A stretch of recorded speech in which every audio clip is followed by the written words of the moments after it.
Right now, in 5 cities across the state of Florida, cities where millions of Americans have retired, invested, and built their lives, something quiet is happening. It's not making front-page news. There are no press conferences, no government warnings. But the data is visible, if you know where to look. Insurance companies, some of the largest in the country, are either refusing to write new policies, refusing to renew existing ones, or pricing coverage so high that staying becomes financially impossible. They call it market correction. Residents call it something else. Because when the insurer of last resort becomes your only option, and when that option costs more than your mortgage, you don't actually own your home anymore.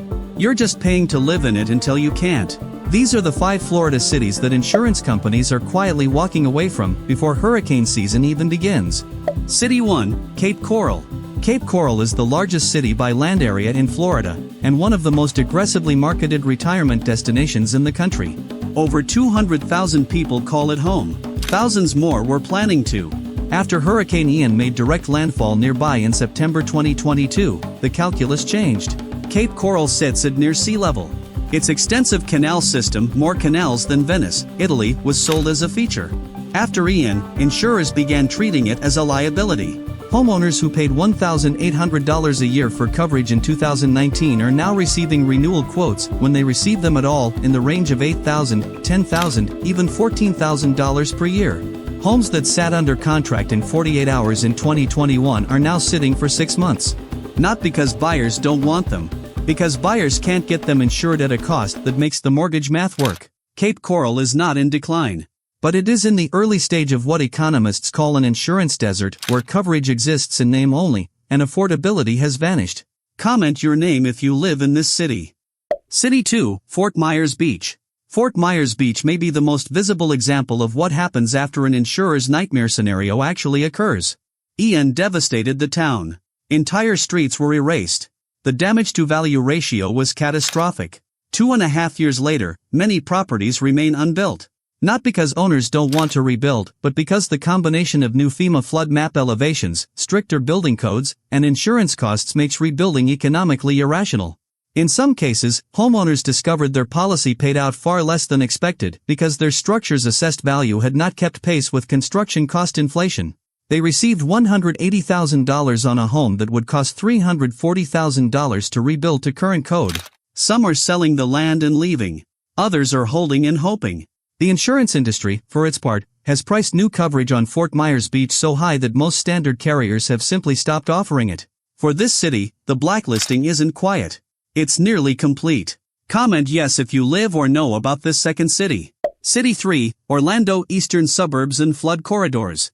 Orlando doesn't fit the mental image most people have of Florida's insurance crisis. It's inland. It's not a beach town.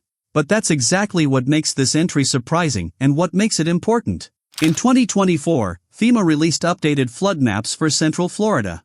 Tens of thousands of homes in the eastern suburbs of Orlando, in communities like Pine Hills, Bithlo, and parts of Christmas, were reclassified into special flood hazard areas.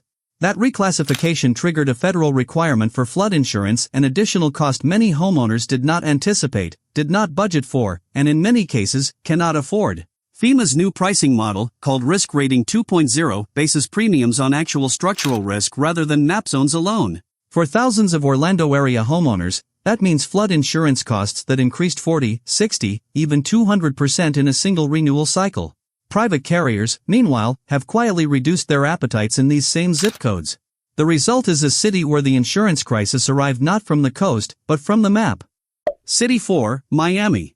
Miami continues to be one of America's most sought-after cities, with its luxury real estate market maintaining a strong presence on the global stage. However, beneath this glossy exterior, a different reality is unfolding in its lower-lying, working-class, and middle-income neighborhoods. With an average elevation of about 6 feet above sea level, areas like Little Haiti currently experiencing significant gentrification, and sections along Avsdary Road and parts of West Hialeah frequently endure flooding during heavy rains, not just hurricanes. This phenomenon, known as sunny day flooding, is becoming increasingly common, with Miami recording more instances of it in 2023 than any previous year. Insurance companies are taking notice and adjusting their policies accordingly. Between 2023 and 2024, 16 private insurers either declined or opted not to renew policies in Miami-Dade. In many of these areas, Citizens property insurance has become the sole option. While the city still projects an image of confidence and affluence, the discreet withdrawal of private investment from its insurance market reveals a different narrative altogether. City 5, Punta Gorda. Punta Gorda may be smaller than other towns on this list, but it offers valuable lessons because it has faced challenges before. In 2004, Hurricane Charlie struck just north of Punta Gorda, causing significant damage to the city. However, the community rose from the ruins, property values bounced back, and retirees continued to choose this locale for their retirement. Fast forward to 2022, and Hurricane Ian wreaked havoc close by, bringing relentless surge, wind, and flooding. This was a heavy blow for a town that had already rebuilt itself, now confronting the tough decision of starting over once again. Currently, Citizens Property Insurance dominates the home insurance market in Charlotte County, claiming over 60% of it. In certain zip codes, that percentage is even higher. For retirees living on fixed incomes, many of whom chose Punta Gorda for its affordability, insurance costs have become the biggest financial concern, overshadowing property taxes and HOA fees. This has reshaped the calculations for retirement in Florida, and for many, the math just doesn't work anymore. Here is what the data shows, stripped of spin. Florida generates roughly 15% of all homeowners insurance claims in the United States, despite having only about 9% of the country's population. That ratio alone explains why private insurers treat it differently than other states. The average Florida homeowner now pays close to $11,000 per year for homeowners insurance, compared to a national average of approximately $2,400. In the 5 cities covered in this video, premiums in certain zip codes exceed $15,000 annually. Citizens Property Insurance, the state's insurer of last resort, tripled its policy count between 2019 and 2024. Its current exposure exceeds $500 billion in insured value. If a major storm hits a populated area, the financial ripple extends far beyond the policyholders themselves. For buyers, these numbers translate directly to denied mortgages. Lenders require proof of insurance before closing. If a buyer cannot obtain coverage at a cost that meets the debt-to-income requirements, the loan is denied even if the buyer qualifies on every other metric. The property exists. The buyer qualifies. The deal dies anyway. Florida remains a steadfast presence. The sun continues to rise over the Gulf, and the beaches still rank among the most breathtaking in the nation. For countless individuals, Florida is a place worth calling home and worth defending. However, the world of insurance operates on numbers, not feelings.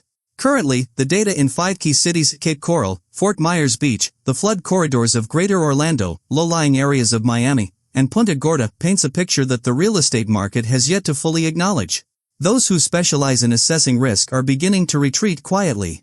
This observation is neither a forecast nor a suggestion, it is simply what the data reveals. Cape Coral, Fort Myers Beach, Orlando, Miami, Punta Gorda. This is what the statistics tell us.